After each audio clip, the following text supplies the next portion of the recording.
Hi, I'm Kim. You're watching Kim Wilson TV. My channel is dedicated to helping victims of narcissistic abuse get free and stay free. Now, if your narcissist is true to motherfucker form, as mine most certainly was, they will make it, or will have made it. It's absolutely difficult for you to get out as humanly possible. It is a trap. It was a trap that was set with tremendous determination, very calculated, very methodical, and very, very well manipulated. This trap is intended to keep you there. So for those of you who are already free, you know that was a very difficult transition out. And for those of you still trapped, I just want to talk about some of the things that you could expect as you're leaving and after you've left. Now, the smear campaign, of course, is very, very real. This gives them an opportunity to position their mask again for your departure. They are going to ensure that they've already slandered you to hell and back before you ever get an opportunity to say anything bad about them. The weird part is we rarely speak out against them because, first of all, we're really confused. We're not even sure what happened. We're quite humiliated by everything that's gone on.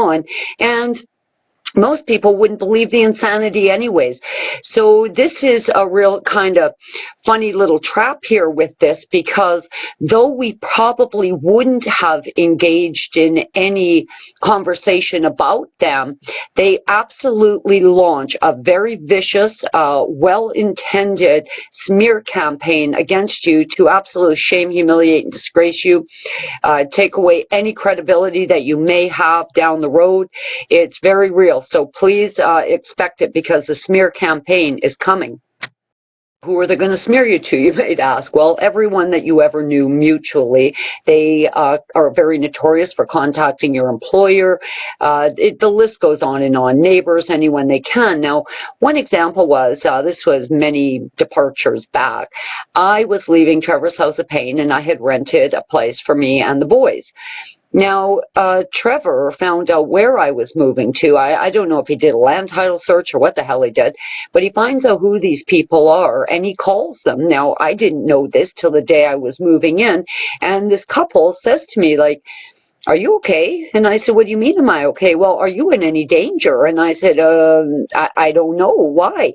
Well, apparently this guy, it was Trevor, called them and told them I couldn't be trusted and that I had a very problematic and troubled life, and oh God, it just went on and on. So of course I call up that fucking turd and said, "Trevor, what the hell are you doing? Why would you call my landlord?" "Oh, I just wanted to make sure the lease wasn't in my name." "What?" "Yeah, I'm leaving him. I go to rent a place and I put the lease in his name. Yeah, I'm Trevor." What's he thinking, right? All lies, all bullshit, just more manipulation. So they will absolutely smear you in places you would never even imagine. I mean, I blocked a lot of avenues, but I never saw that coming. The narc is rarely going to be working alone on the smear campaign. I mean, the most likely candidate to assist is going to be his new flying monkey, the new victim. Now, why is the new victim so likely to attack another man or another woman that they don't know? Well, they're in those early brainwashing phases, that stage of idealization and love bombing, where they're kind of floating in a pink bubble and feel very much that they are contributing to this new relationship, because of course the narc has presented you as a complete asshole, and that they've been victimized by you. So with the love bombing and idealization phase going on and them kind of elevated in this pink bubble, they are very, very likely to become very vicious flying monkeys to help perpetuate and further the smear campaign against you. Now, of course, you're a kind and gentle empath. You have seen beyond the mask. You know that there's a fucking rotten demon in there. And you may feel somehow compelled to reach out to the new victim. Now, a couple things are in motion there.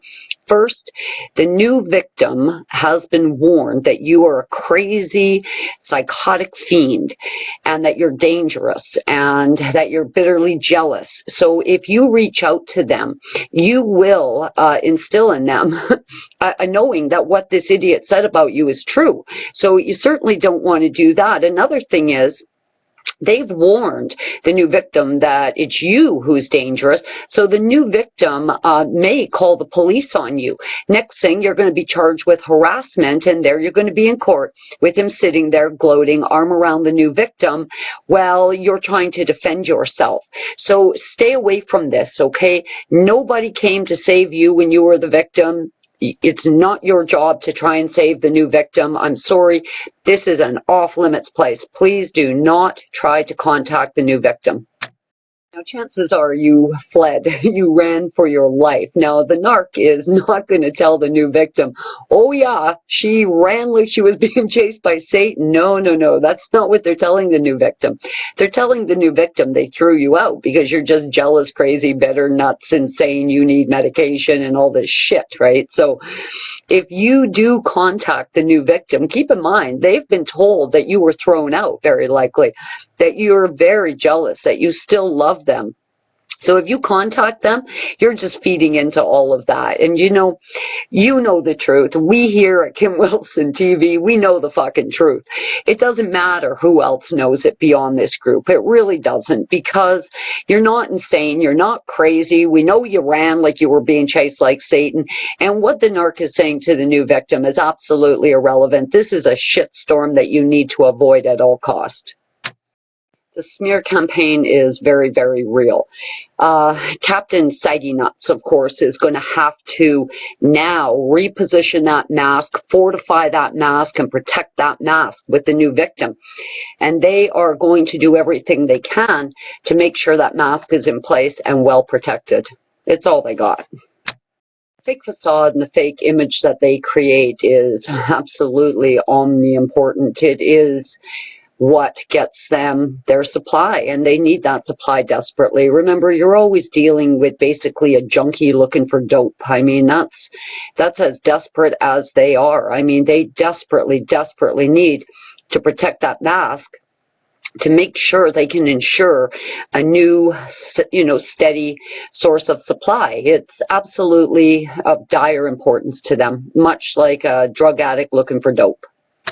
Now, if your departure from the narcissist is going to include things like division of assets and property or child custody things, yeah, it may seem like they're going to sit down and come to some kind of amicable agreement.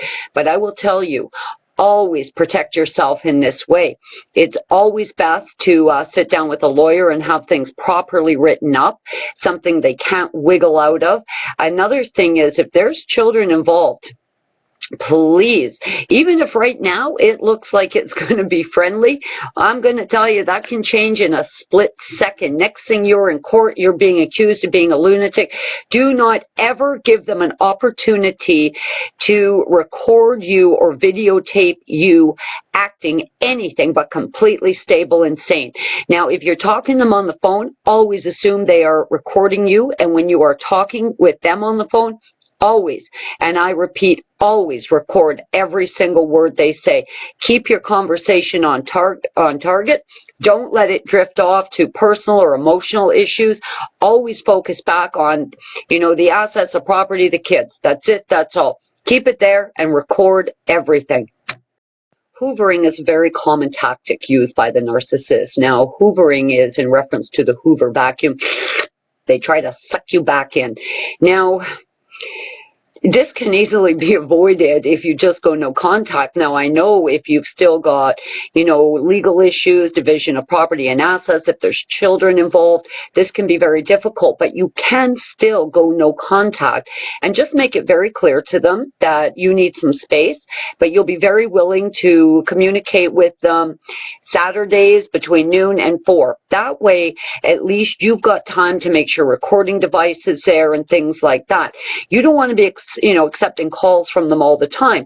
You could be in the grocery store in the checkout lineup, and all of a sudden here comes the call, and they're saying all kinds of horrible things about you and the kids, and horrible things they're going to do to you or threaten you, and you don't have any recording equipment with you or anything. So don't leave yourself open to that.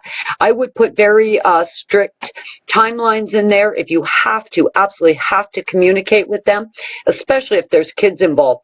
Put some boundaries around that. Set some timelines. Make sure the phone is by the recording device, and make sure you've protected yourself in this way. I'll tell you, I've seen a lot of people get bit in the ass like this because they didn't protect themselves. The final discard is very, very difficult for a lot of victims and survivors to deal with because, of course, you've been loving this maniac very much. You've tried everything in your power to salvage a relationship, and they just cut you off, absolutely, like you never existed. All ties instantly severed, and it's as if you were never there. But remember, we control the final discard.